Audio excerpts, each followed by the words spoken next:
Assalamualaikum warahmatullahi taala wabarakatuh. Alhamdulillahi rabbil alamin wa bihi nasta'in ala umuri dunya waddin wa nusalli wa nusallim ala sayyidina Muhammadin khatamil anbiya wa imamil mursalin wa ala ali baitihi at-tayyibin at-tahirin wa radhiyallahu ta'ala an ashabihi wa man ihtada bi hadihi ila yaumiddin. Subhanaka la ilma lana illa ma 'allamtana innaka antal alimul hakim wa la hawla wa la quwwata illa billahil aliyyil azim. اللهم رب اشرح لنا صدورنا ويسر لنا امورنا واحلل عقدة من لساننا يفقهوا قولنا رب يسر ولا تعسر وجعلنا من كل خير اما بعد. Alhamdulillah, kita sama-sama kita merafak atas tinggi kesyukuran kepada Allah Ta'ala yang ada mahfuznya dan inayahnya dapat semua kita berhimpun menyambung pengajian kita insya-Allah. Surat 37 kan? Tak, pasal 37. Yang mana cuti raya tak? Betul tak? Kelebihan dan kemuliaan baginda dalam surah An-Najm. Ya. Bismillahirrahmanirrahim. Qala al-musannifu rahimahullahu ta'ala wa nafa'ana bihi wa bi'ulumihi fid dharain amin. Kelebihan dan kemuliaan baginda sallallahu alaihi wa alihi wasallam dalam surah An-Najm, ya. Ataupun kalau surah harfiahnya surah bintang, ya. Allah Ta'ala berfirman, wan najmi idza hawa ma dhalla sahibukum wa ma ghawa wa ma yantiqu 'anil hawa in huwa illa wahyun yuha. Demi bintang ketika terbenam sahabat kalian, yakni Nabi Muhammad sallallahu alaihi wa alihi wasallam, ya. Tidaklah sesat dan tidak pula keliru, dan yang diucapkannya itu yakni Al-Quran tidaklah menurut kemahuan hawa nafsunya. Ucapannya itu tidak lain hanyalah wahyu yang diwahyukan, sehinggalah ayat sesungguhnya dia telah melihat sebahagian tanda kekuasaannya yang paling besar. Apa boleh ayat yang terawal tu mengisyaratkan akan kebesaran dan kemuliaan Nabi kita sallallahu alaihi wasallam. Dan surah An-Najm, seperti mana yang kita dah sebut, ada ceramah Isra Mi'raj lagi, mengisyaratkan mengenai perjalanan Mi'raj Nabi kita sallallahu alaihi wasallam. Sebahagian orang, ya, ataupun setengah pihak menyatakan siapa yang menolak Isra maka dia adalah kafir, kerana Isra tersebut warid di dalam Al-Quran secara jelas, ya. Seumpama firman Allah Ta'ala yang biasa kita dengar, subhanalladzi asra bi 'abdihi lailan minal masjidil haram ila al-masjidil aqsa alladzi barakna hawlahu linuriyahu min ayatina innahu huwas samiul basir. Subhanalladzi asra, maha suci zat ataupun maha suci Tuhan yang telah memperjalankan bi 'abdihi, hambanya pada malam hari. Asra maknanya jalan malam, ya. Isra maknanya jalan malam. Asra tu ada fi'il. Jadi, ya, Isra ataupun perjalanan Nabi kita sallallahu alaihi wasallam pada waktu malam daripada Masjidil Haram ke Masjidil Aqsa. Kalau sesiapa yang menafikannya, maka sepakat kaum muslimin mengabarkan bahawa orang tersebut adalah murtad. Sebab apa? Menafikan zahir ayat Quran. Adapun Mi'raj, setengah qaul menyatakan kalau dia mensabitkan Isra, menafikan Mi'raj, maka orang itu adalah mubtadi' ataupun ahli bid'ah, ya, ataupun dia fasik, ya. Sebab setengah qaul yang mengabarkan ni, dia menyatakan Mi'raj tidak disebut secara jelas dalam Quran. Akan tetapi tuan-tuan dan puan, kita mengikut qaul yang lain, dan inilah qaul majoriti menyatakan bahawa siapa yang menafikan Isra dan Mi'raj, atau Isra sahaja ataupun Mi'raj sahaja, maka mereka keluar daripada Islam, murtad, kafir, ya. Apa sebab? Isra kita dah sebut dah dalilnya, Mi'raj berdasarkan daripada surah An-Najm ni, ya. Sebab keseluruhan ayat, khususnya 18 ayat yang pertama itu mengisyaratkan akan Mi'raj Nabi kita sallallahu alaihi wasallam, ya. Walaupun tak adalah ayat Quran tu mengabarkan Nabi naik setiap langit berjumpa dengan malaikat, apa benda itu dalam Quran, ya. yang diterangkan secara terperinci. Nabi pergi langit pertama sampai langit ketujuh, jumpa Nabi Rasul, minta semayang kurang apa semua tu semua dalam hadis. Khususnya hadis yang diriwayatkan oleh Imam Ahmad daripada Anas radhiyallahu taala. Jadi Mi'raj secara am diisyaratkan daripada surah An-Najm. Kalau kita baca 18 ayat yang terawal, dia mengisyaratkan akan kewujudan Mi'raj Nabi kita sallallahu alaihi wasallam. Adapun berapa kali Mi'raj, adakah sekali ataupun dua kali ataupun banyak kali, adakah Mi'raj berlaku di Makkah sahaja ataupun pernah berlaku juga di Madinah, tak payahlah kita nak ulang itu tuan-tuan dan puan. Lagi dah berbuih mulut saya berceramah Isra Mi'raj tu siapa yang ingatlah, tak ingat nasiblah. Jadi surah An-Najm, surah An-Najm, dia mengisyaratkan kepada Mi'raj Nabi kita sallallahu alaihi wasallam. Kata qadiyah lagi apa dia? Para ahli tafsir telah berselisih mengenai firman Allah demi bintang, wan najmi, dengan pelbagai tafsiran. Antaranya bintang dengan maknanya secara harfiah, yakni literal. Memang Allah Ta'ala bersumpah dengan bintang. Seperti mana kita dah sebut dah sebelum ni tuan-tuan dan puan, kalau kita baca Quran, kebanyakan apa yang Allah Ta'ala sumpahkan daripada segala ciptaan dia tu merujuk ada keistimewaan dia tersendiri, ada faedah, bukan sumpah kosong ada. Kenapa Allah Ta'ala pilih bintang sahaja? Tak ada punca, tak ada penyebab dia. Bintang tuan-tuan dan puan, kalau kita nak bawa faedah ataupun manfaat bintang pada zaman Nabi sallallahu alaihi wasallam, apa dia? Dia menjadi penunjuk arah. Bukan sekadar stargazing tengok macam tu ada manfaat tak ada segala juzuk yang Allah Ta'ala cipta di langit dan di bumi tu sia-sia. Ma khalaqta hadza batila. Tak ada yang sia-sia daripada segala yang kau ciptakan ini. Contoh bintang menunjukkan bahawa di antara kebesaran Allah Ta'ala dan faedah kepada manusia adalah dijadikan sebagai penunjuk arah ketika bermusafir. Lepas tu pula dijadikan penunjuk kepada arah kiblat. Kalau belajar ilmu falak dan sebagainya, pergerakan perjalanan siang dan malam dan sebagainya. Tu contoh tanda kebesaran Allah Ta'ala yang ada pada bintang. Yang ada pada bintang. Ayat-ayat di atas syarat dengan kemuliaan dan keunggulan baginda sallallahu alaihi wasallam. Allah Ta'ala bersumpah bahawa baginda sentiasa diberi petunjuk, terpelihara dari hawa nafsu dan sikap amanahnya terhadap apa yang dibacakan. Maknanya Nabi kita sallallahu alaihi wasallam sentiasa di bawah petunjuk Allah Ta'ala, sentiasa terpelihara daripada hawa nafsu. Tak sama macam kita. Kita hawa nafsu kita taat, kita turut dia.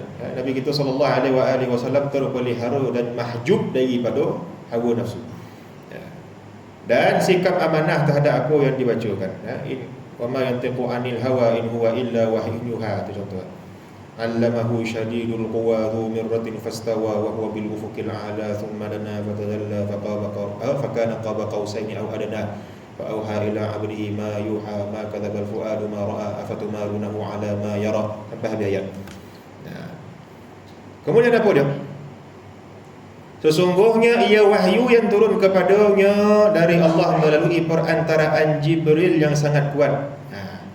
Allamahu syadidul quwa dhu mirratin fastawa wa huwa bil ufuqil a'la thumma dana fatadalla fakana qaba qausaini aw adna. Tu ayat Dan ia turun sampailah dekatnya ia dengan Nabi sallallahu alaihi wasallam tu sejarak busur. Sejarak sekadar busur, sebesar busur saja, ataupun lebih dekat lagi secara harfiah. Dekat dekatnya malaikat Jibril. Ada juga sebagian tafsir mengatakan dia yang makna disebutkan di sini, yang dekatnya Nabi sallallahu alaihi wasallam dengan ia itu merujuk kepada Allah Ta'ala. Tapi tafsiran ni tuan-tuan dan puan, kalau kita salah faham, kita akan cepat menggambarkan Allah Ta'ala tu seperti kita turun daripada tempat yang tinggi sampai dah dekat dengan kita. Jadi dah macam khayalan-khayalan yang tidak layak bagi Allah Ta'ala. Maka ahli tafsir majoritinya mengabarkan yang dokek dengan Nabi pada malam itu adalah malaikat Jibril. Ya. Lalu Allah Ta'ala berfirman perihal kemuliaannya melalui perjalanan Isra' dan pengakhirannya ke Sidratul Muntaha. Kebenaran apa yang dilihatnya dari tanda-tanda kebesarannya yang paling besar. Apa yang disingkapkan oleh Allah kepada Nabi SAW dari alam Jabarut dan yang diperlihatkannya dengan keajaiban alam Malakut. Ini contoh alam-alam yang di langit. Alam ulwi panggil. Alam ulwi ni ada macam-macam. Alam ni ada pelbagai. Ada alam ulwi, ada alam sufli. Alam ulwi maknanya langit lah, yang di atas, ulu, ya. Sufli maknanya yang di bawah merujuk kepada bumi. Kalau belajar tasawuf adalah alam lahut, alam malakut, alam jabarut, ya. Macam-macam alam ada, ya. Alam malakut ada setengah menafsirkan dia merujuk kepada malaikat, ya. Tapi sebenarnya yang tepat dia merujuk kepada malakut tu secara am, maknanya segala kerajaan Allah Ta'ala di langit dan di bumi, yang tidak dapat diungkapkan dengan ibarat lisan dan tak tercapai di akal untuk mendengar walau secebisnya. Ya. Nak baca hakikat alam lahut, malakut, jabarut, ya, tak dapat akal macam kita orang awam ni nak mengibaratkan dia, nak membayangkan dia, nak meraih hakikat dia, ya, susah, ya. Sebab pertama yang paling mudah sekali dia adalah perkara gaib. Perkara gaib ni susah untuk kita tafsir dengan akal kita, kecuali kalau kita dah nampak lah. Masa kecil orang kita belajar malaikat yang wajib diketahui ada 10 gitu. Yang dah jumpa siapa? Yang biasa jumpa siapa? Yang kompak malaikat maut. Jibril tak ada kan, ada orang jumpa Jibril seorang. Ya. Jumpa Mikail ke, Israfil ke, ya, yang kita semua jumpa Israel. Tak dihintai-hintai, ya, betul-betul depan-depan kita dia jongah, ya. Mati kita, ya. Lepas tu apa lagi malaikat kita akan jumpa? Munkar Nakir, ya. Raqib Atid tak jumpa dah. Nampak Raqib Atid di kanan dah, ya. Yang kompom-kompom kita nampak, ya. Di dunia ni malaikat maut lah. Lepas tu di alam kubur apa? Munkar Nakir. Nah, kan akhirat besok lah baru jumpa yang lain-lain tu, khususnya sama ada Malik, na'udzubillah. Kenapa na'udzubillah? Ada baralah semua. Kenapa Malik na'udzubillah pula? Lepas alaihi salam, mana alaihi salam, tapi kalau jumpa tu na'udzubillah lah. Sebab apa dia jaga neraka. Malaikat yang tak senyumnya malaikat. Kerja hari-hari sosah orangnya, bantai orang ahli neraka. Ataupun kita bertemu dengan malaikat ridwan insya-Allah ta'ala. Ya, malaikat yang menjaga syurga. Kemudian apa dia? Allah Ta'ala mengisyaratkan apa yang dialami baginda itu dengan kiasan dan metafora yang menunjukkan betapa agungnya ia. Ya, firman Allah Ta'ala, fa'auha ila abdihi ma'auha. Lalu dia menyampaikan kepada hambanya, yakni Nabi SAW, apa yang telah Allah wahyukan. Firman-Nya, sesungguhnya dia telah melihat sebahagian tanda kekuasaan Tuhannya yang paling besar, ya, menunjukkan kelemahan akal dalam menggapai hakikat sebenar apakah yang telah diwahyukan itu, serta betapa bingungnya ia untuk menentukan apakah tanda-tanda yang paling besar. Dia bahasa tuan, besar, paling besar, terbesar. Walaupun zahir sama-sama besar, tapi secara bahasa dia ada beza. Besar, paling besar ataupun terbesar. Terbesar maknanya tak ada lagi dah, yang paling besar di atas. Besar secara amnya kita boleh faham ada lagi yang lagi besar. Seumpama kita baca firman Allah Ta'ala, wa fawqa kulli dhi ilmin alim. Di atas setiap orang yang berilmu itu ada lagi yang lebih berilmu. Ataupun kita cantas mudah, setiap yang berilmu tu, di atas setiap yang berilmu tu ada zat yang maha mengetahui. Tapi kalau kita baca dalam kitab-kitab tafsir ataupun kitab-kitab hadis, yang paling besar sekali anugerah yang Allah Taala zahirkan pada Nabi kita sallallahu alaihi wasallam pada malam tersebut adalah syuhud kepada Allah Taala. Melihat Allah Taala dengan mata kasar tanpa kita ketahui kaifiat dia bagaimana. Nanti akan disebutkan. Ada sahabat menafikan Rasulullah tengok Tuhan pada malam tersebut, ada yang mensabitkan. Itu kita akan bahaskan. Sebab tu kita dah belajar dalam tasawuf syariat lagi.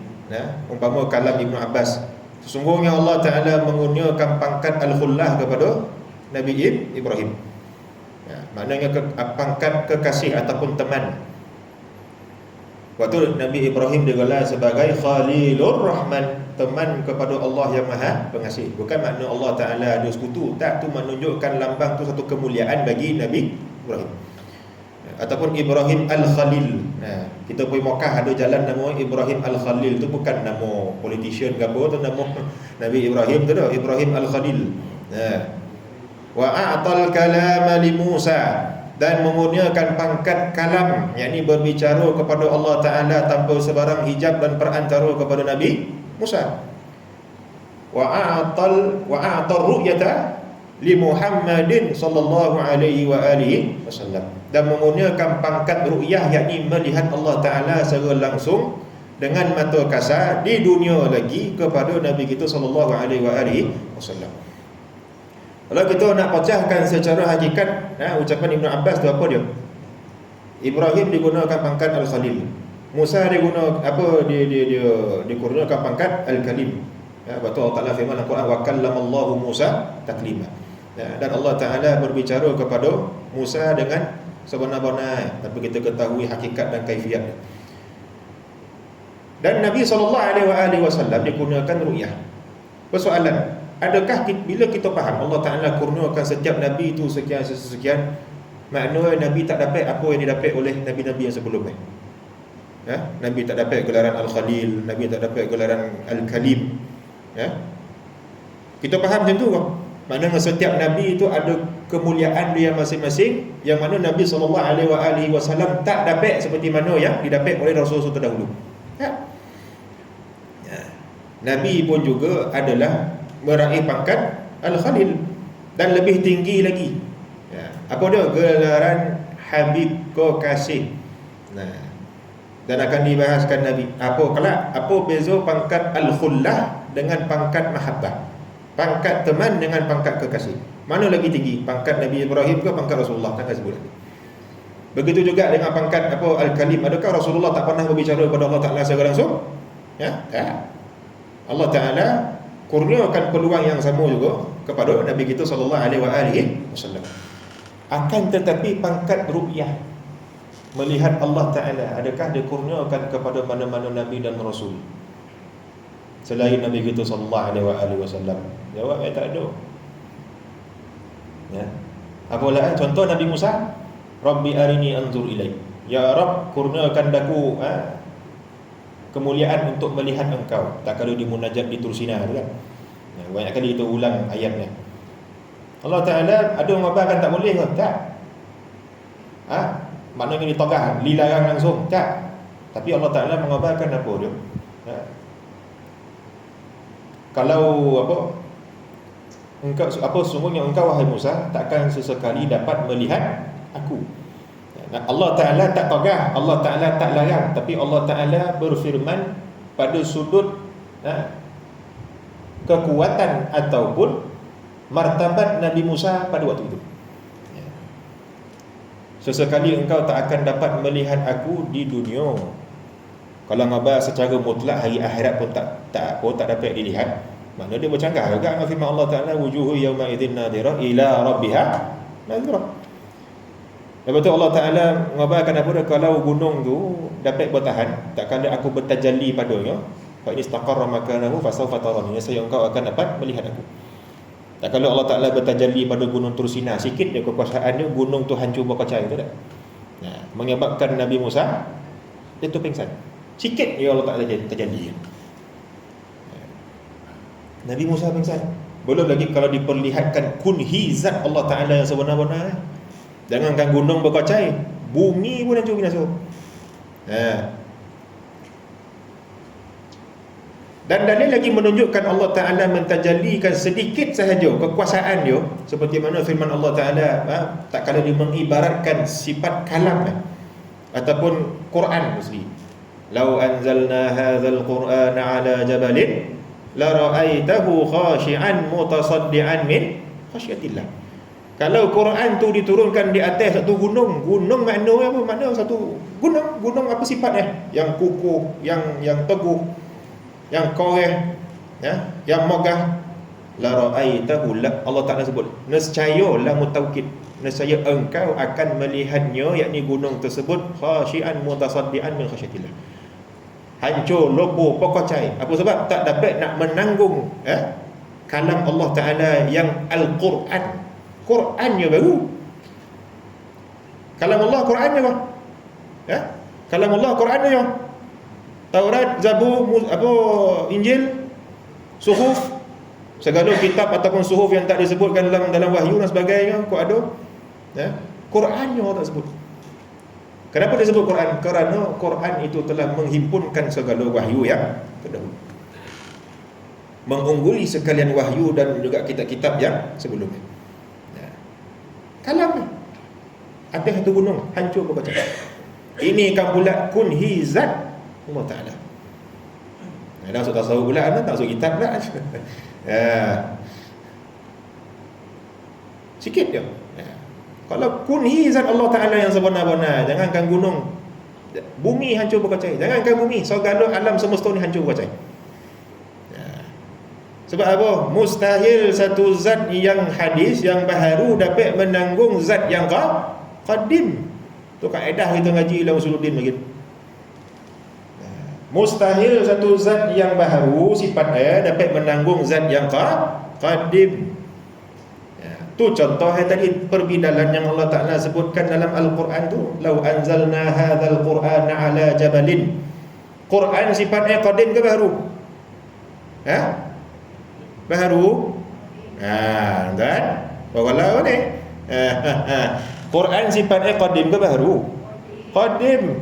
Sebab apa? Quran tu kalamullah, sifat kalamullah sifatnya adalah qadim. Apa makna sifat? Sifat maknanya satu ciri yang berdiri dengan sendirinya pada zat yang qadim. Tu sifat kalam yang kita belajar dalam apa, sifat 20. Ditamsilkan pula kalau ia zat apa, kalam yang qadim itu turun kepada gunung yang sifat baharu, la ra'aitahu khasyian mutasaddian min khasyatillah. Nescaya engkau akan melihat gunung tu hancur, lebur, berkocai. Itu contohnya. Kaedah yang terbit dari situ apa dia? Satu zat yang baharu mustahil dapat menanggung zat yang qadim. Walaupun sejuzuk kecil. Walaupun sejuzuk kecil. Jawapan lah boleh kan. Masuk tasawuf pula. Ayuh.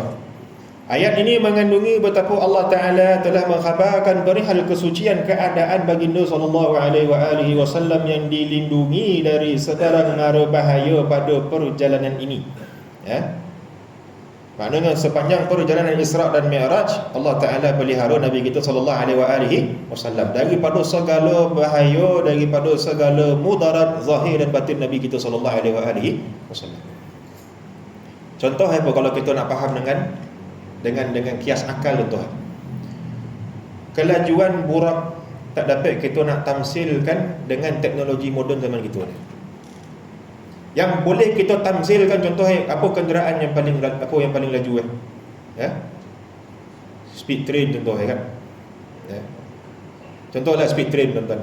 Tuan-tuan pergi daripada Makkah pergi Madinah, atau daripada Madinah pergi Makkah, kau naik speed train ke tak? Speed train ke bullet train kan? Bullet train. Monobut Moncolinap pergi tahu tak Moncolinap? Ustaz cakap lah Kuala Lumpur tak semua ni 9 dalamnya ada. Moncolinap makna tahu hilang je. Punya laju pun iya. Macam poloset hilang kok lah bullet train tu kita pecahkan dinding, pecahkan atap macam mana Waman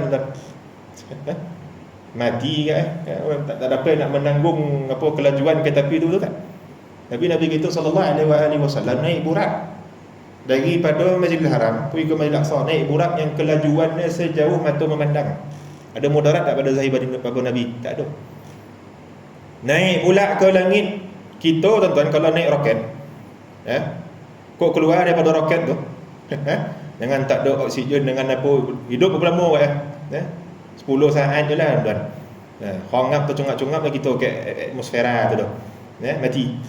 Tapi Nabi bukan kat situ je, naik sampai ke atas ni. Dan kita pun tak tahu mana tubuh hidup. Makna Allah Ta'ala pelihara. Kita nak mabalkan Isra' Mi'raj ni secara am dia terima pada sudut akal. Boleh berlaku. Tapi kita nak faham secara hakikat yang sebenar-benar. Tak boleh. Akal kita bukan terlalu mustahil nak menjangkaui apa yang di luar sana. Sebab apa? Dia dah cerita perkara yang gaib. Perkara yang gaib ni kita susah akal kita nak menggambarkan. Dia boleh terima, tapi nak menggambarkan apa segala elemen dan entiti yang ada dalam alam gaib tu susah. Sebab dia tak boleh dilihat secara adat dia.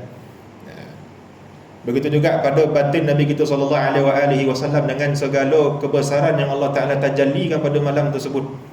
Yang mana kalau manusia biasa, jangan tengok ceritalah Sidratul Muntaha, azab api neraka ke apa, malaikat tuan-tuan. Malaikat yang biasa, tuan-tuan boleh jazam kau manusia biasa macam kita ni boleh tengok steady je. Tak akan ada mati. Tu Imam Qadiyah sebut perbahasan yang akan datang.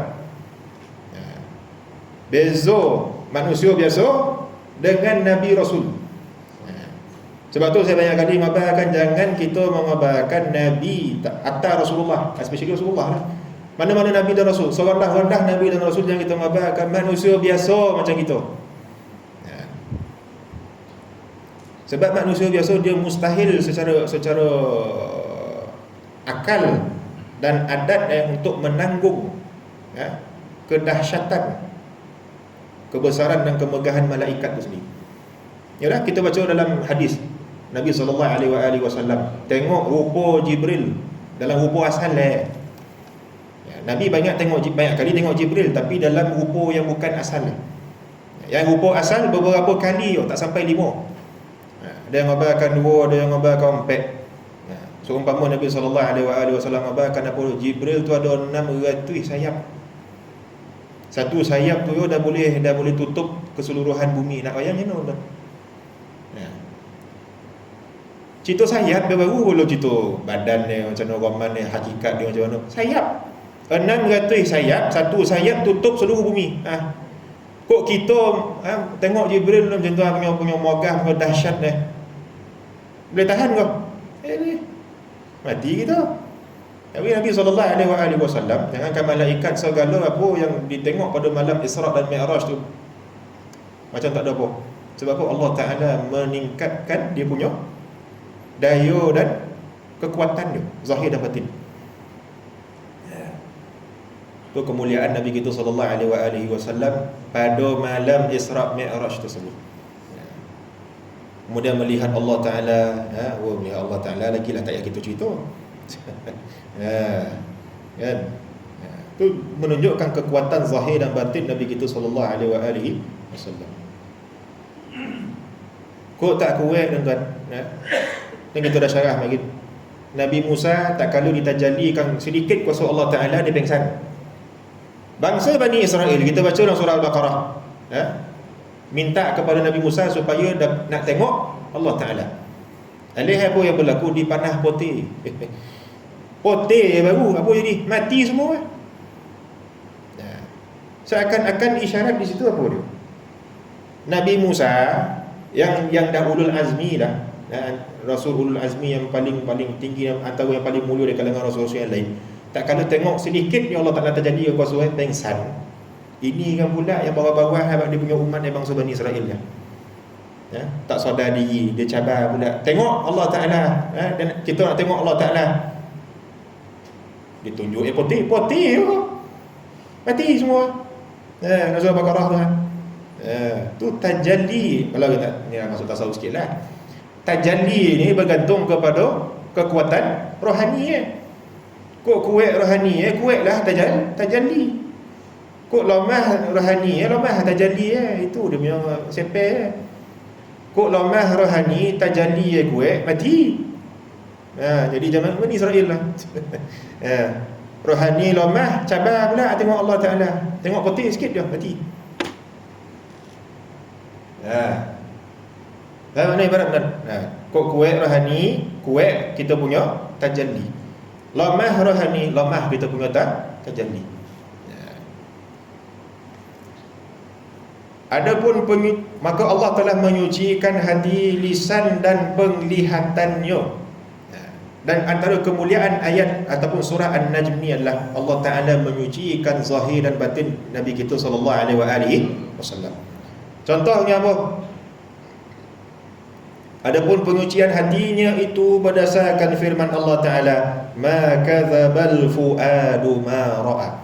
Hatinya, yakni hati Nabi sallallahu alaihi wasallam itu tidak mendustakan apa yang telah dilihat. Maknanya apa segala yang diperlihatkan dan disaksikan oleh Nabi sallallahu alaihi wasallam pada malam itu segala-galanya benar berlaku. Dan kita dah sebut dah sebelum siapa ingat, inilah menunjukkan bahawasanya dalil yang paling jelas batin Nabi kita sallallahu alaihi wasallam tak akan dapat sesekali ditembusi oleh mana-mana makhluk. Maknanya batin Nabi kita sallallahu alaihi wasallam rohani qalbi dia Allah Taala jaga. Contoh apa kita dah salah dah begini. Nabi pernah disihir. Tak? Nabi SAW pernah disihir pada hujung-hujung hayat dia oleh seorang Yahudi, dan akan dibahaskan pula macam kita nak faham hadis tersebut. Hadis Bukhari. Orang Yahudi dia sihir Nabi SAW, dan efek sihir tersebut Nabi diperlihatkan telah berbuat sesuatu yang sebenar-benar dia tak buat pun. Aisyah mengabarkan apa dia? Nabi dia cuba nak roket dengan isteri dia, lepas tu dia patah balik. Ada beberapa bondo yang diperlihatkan kepada Nabi SAW macam dia dah buat, tapi sebenarnya dia tak buat pun. Para orang ulama pun berselisih nak faham macam mana. Betul. Ada tu dia menolak betul hadis mana boleh Nabi kena sihirnya, benda semua mustahil. Allah Ta'ala berfirman itu, ini dan sebagainya. Tapi para ulama, sebab kalau kita nak menolak secara total, hadis ini diriwayatkan oleh Imam Al-Bukhari dalam sahih Jadi nak faham macam mana, dan dia punya perawi pula memang perawi yang siqah, dipercayai, tak ada rekod berbohong kalau bercerita hadis. Maknanya hadis tu benar. Tapi nak faham macam mana, itu disebut lima qadiyah dalam perbahasan kata. Khulasah qadiyah berbahakan apa dia? Apa yang berlaku pada Nabi SAW ketika dia disihir hanya menimpa pada zahir Nabi, tidak menimpa pada batin Nabi. Apa makna Nabi boleh kena cedera tak? Nabi boleh kena pukul tak? Nabi boleh kena bunuh tak? Tu zahir ke batin? Zahir boleh efek, tapi batin tak boleh efek. Kita baca dalam Aqidatul Awam, tuan. Harus bagi seorang Nabi dan Rasul itu sifat sakit, goreng. Tapi sifat sakit dan goreng dia tidak menjatuhkan martabat dia sebagai seorang Nabi dan Rasul. Sebab tu para ulama dia membidas ataupun dia menafikan kisah-kisah yang dinisbahkan kepada para nabi dan rasul yang sebenarnya tak pernah berlaku, bahkan dia adalah Israiliyat. So umpama kita dengar kononnya Nabi Ayub ketika diuji sampai bau nanah kulit mau apa sampai bau busuk, orang dokek pun tak mau apa semua. Lepas tu kononnya sampai berulat-ulat berulat tu pula masa nak sembahyang dia letak balik dokek bantu dia semayang, lepas tu dia letak balik dokek ukur. Ini cerita karun. Nak dengar tak? Kononnya Nabi Ayub kan dia pernah sakit. Betul tak? Kita baca pun umat datuk dahsyat ada tu. Kok tak ceromat menitik mata. Allah sampai macam ni sekali Nabi kita. Dia tak cek pula dah kau tidak. Sampai bonanah, bila bonanah 2 bulan. Punya pula penyayang Nabi Ayub, dia nak sembahyang, dia alihkan ulat tu dulu. Dah habis sembahyang, dia letak balik ulat tu dekat duka tu. Ini kisah ni tak sabit dan batil dinisbahkan kepada Nabi dan Rasul. Sebab apa? Memang menggambarkan betul hina dan jijik Nabi dan Rasul. Sifatnya ternafi dan mustahil ada pada seorang Nabi dan Rasul yang sifat dia sentiasa tak boleh menyampaikan. Bila nak menyampaikan, sifat dia mesti sifat yang orang bokek dengan dia. Faham tak? Kan sifat wajib bagi Nabi dan Rasul tu tak tabligh, menyampaikan. Bila nak menyampaikan, wajib orang tu dokek dengan dia. Kau tak dapat nak dokek, macam mana nak nyampaikan? Betul tak? Bau busuk, bau tongek, jijik rasa. Ada orang dokek? Tak ada juga. Maka ternafilah kehinaan-kehinaan itu pada hak Nabi dan Rasul. Harus sakit, harus gering, tapi penyakit dia tidak menjatuhkan martabat dia sebagai seorang Nabi dan Rasul. Begitu juga harus bagi seorang Nabi dan Rasul itu dibunuh. Sebab apa? Manusia. Sifat manusia. Siapa Nabi yang pernah kena bunuh? Nabi Yahya. Riwayat yang sahih. Nabi Zakaria sebahagian qaul, ada yang mengabarkan dia pun sama terbunuh kerana dia gergaji, sampai terbelah 2. Ada yang mengabarkan Nabi Zakaria meninggal biasa. Tu boleh baca dalam Qisasul Anbiya Ibn Katsir. Tapi Nabi Yahya jazam, memang mati terbunuh. Macam mana? Dipancung. Nabi boleh cedera? Banyak. Nabi kita SAW masuk perang Uhud, orang musyrikin baling batu, sampai cebisan topi besi tu tertusuk dekat pipi Nabi sampai terkena gigi. Itu akan disebutkan dalam kisah yang akan datang. Tapi itu harus sebab memang sifat dia sebagai manusia, sifat basyariah. Jadi sihir yang menipu Nabi SAW tidak efek pada batin, qalbi. Sebab apa? Allah Ta'ala jaga. Pertama dalil Quran, ma kadzabal fuadu ma ra'a. Hatinya tidak mendustakan apa yang dilihatnya. Mana Allah Ta'ala jaga hati. Dan Nabi SAW sendiri pun sebut dalam hadis Ibn Abbas, sesungguhnya hanya kedua mataku yang tertidur, tapi bukan hatiku. Maknanya hati Nabi kita SAW sentiasa musyahadah kepada Allah, jaga dengan Allah Ta'ala. Kita tak ada, tuan-tuan. Batin tidur, mata pun tidur. Nabi mata tidur, hati tak tidur. Kita mata tidur, hati pun tidur. Itulah kita, tuan-tuan, manusia biasa. Baru kono sojok sikit, copek fana. Allah. Lepas ni kono bawa lah, tuan-tuan, air kopi. Bawa dalam termos ke kondo. Tuan kat saya sikit. Tu dalil Allah Ta'ala pelihara hati Nabi SAW. Kemudian apa dia?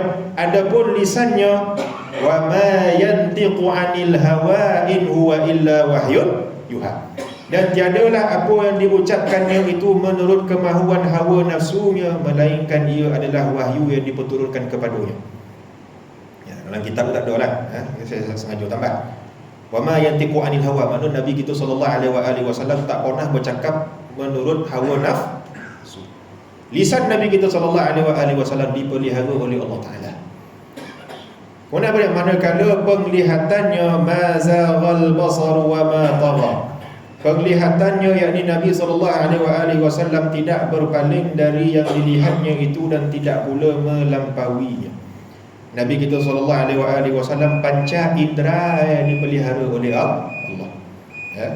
Mata yang dijaga, qalbi yang dijaga, lisan yang dijaga oleh Nabi SAW.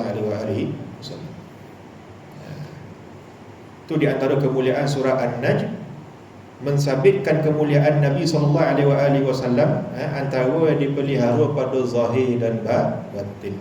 Zahir pada penglihatan dan juga lisan, batin pada qalbi. Dan sebenarnya qalbi ataupun batin ni, kalau dalam tasawuf dia ada 5 istilah itu. Kalau dalam risalah